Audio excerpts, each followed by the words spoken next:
જી નમસ્કાર, હું છું વિમલ પરમાર અને હું 10 ગ્રામ પંચાયતનો એક રહેવાસી છું અને અમે 10 ગામ 22 ગાળામાં રહું છું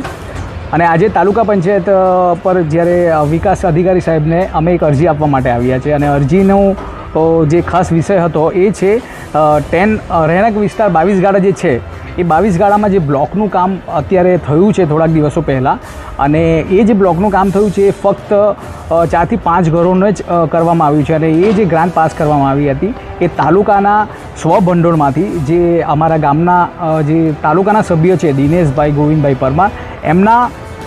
જે ગ્રાન્ટમાંથી 4 લાખની પાસ કરવામાં આવી હતી. ફક્ત 4 થી 5 ઘરોનું જ કામ કરવામાં આવ્યું છે અને બાકીનું કામ બંધ થઈ ગયું છે. તો અમારો પ્રશ્ન એ છે કે જે બીજા બધા ઘરો છે 22 ગાળામાં આવેલા, એ લોકોનો શું વાંક? એ લોકોના બારણામાં, એ લોકોના ઘરની આંગણે એ જે બ્લોકનું કામ કેમ અટકાવવામાં આવ્યું છે? તો એ પ્રશ્ન લઈને આજે અમે